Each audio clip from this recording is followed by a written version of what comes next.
Nikola Tesla naît en 1856 dans un village isolé de l'Empire austro-hongrois, au cœur d'une région encore largement rurale.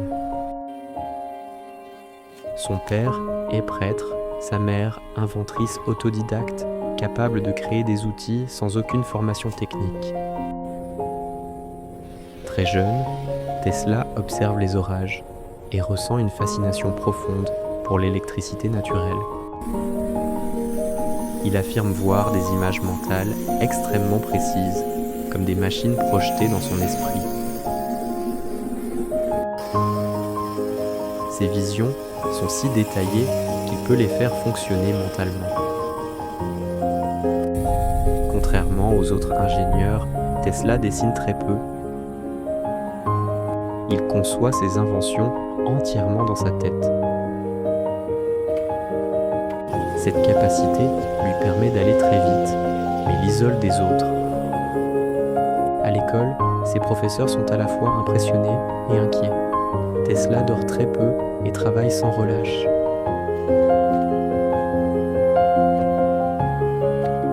Il considère l'électricité comme une force fondamentale de l'univers. Pour lui, l'énergie est partout, invisible mais omniprésente. Cette vision va orienter toute sa vie. Tesla ne cherche pas la richesse, il cherche à comprendre les lois profondes du monde. En 1884, Tesla arrive à New York avec presque rien. Il rencontre Thomas Edison, déjà célèbre et puissant. Edison défend le courant continu. Tesla défend le courant alternatif, plus efficace et plus stable. Leur opposition est technique, mais aussi idéologique.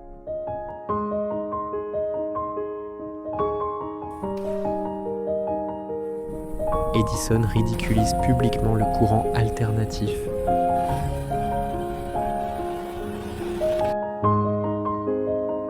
La collaboration entre les deux hommes échoue.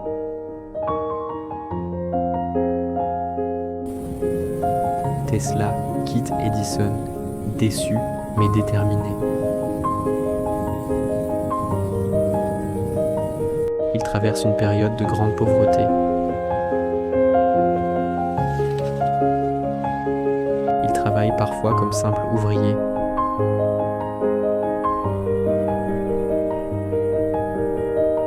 Mais il continue à inventer.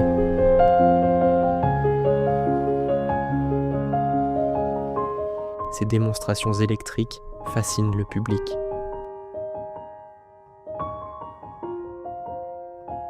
Des arcs de plusieurs mètres jaillissent autour de lui.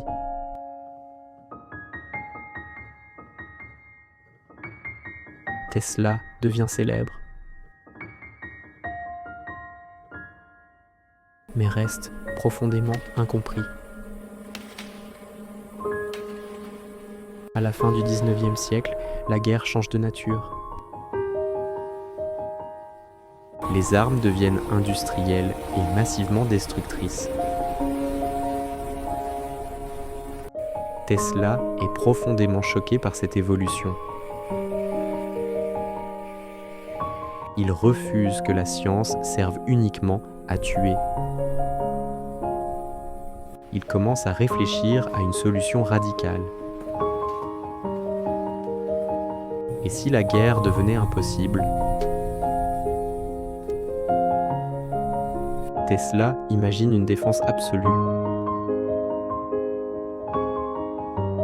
Une barrière infranchissable. Si attaquer devient impossible, la guerre cesse.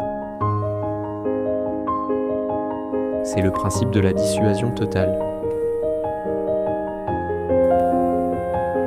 Tesla applique ce principe à la science. Il imagine une frontière énergétique. Invisible, mais instantanée. Capable capable de stopper toute attaque. Le concept du Teleforce est né. Contrairement au mythe, le Teleforce n'est pas un laser.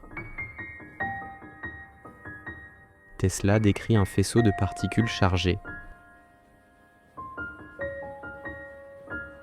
Ces particules sont accélérées électriquement.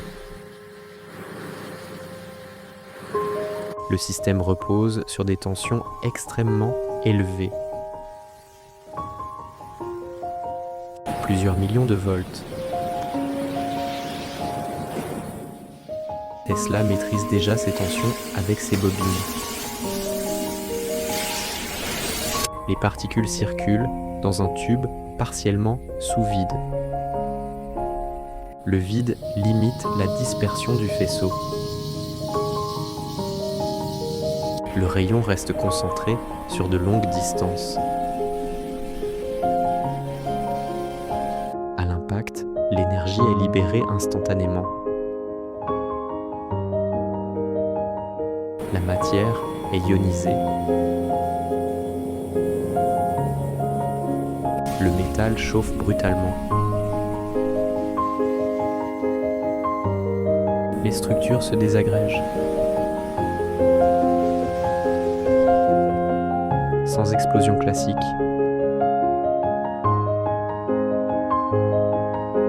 Un avion ou un char serait neutralisé. Tesla évoque une portée de plusieurs centaines de kilomètres. Le système serait fixe, installé aux frontières.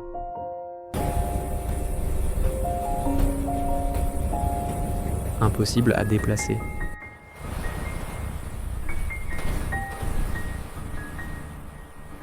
Impossible à utiliser offensivement. Aucune munition.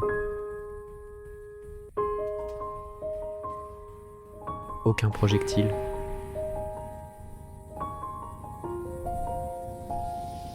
Seulement de l'énergie.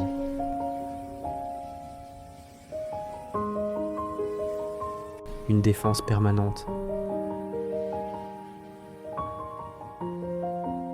Et terriblement dissuasive. Dans les années 1930, Tesla parle publiquement du Teleforce. La presse parle de « rayon de la mort ».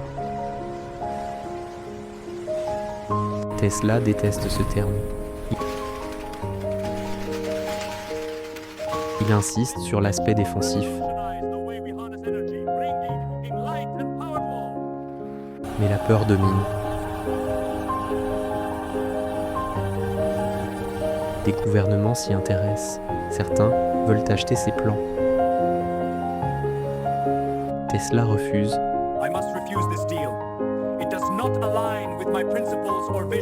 Il craint une utilisation criminelle. Il détruit certaines notes. D'autres sont fragmentées. Tesla s'isole. Il devient méfiant, presque paranoïaque. Il devient méfiant. Le Teleforce disparaît du débat public. En janvier 1943, Tesla meurt seul à New York. Il a 86 ans.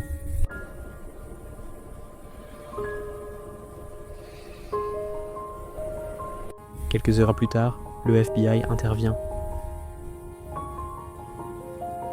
Ces documents sont saisis.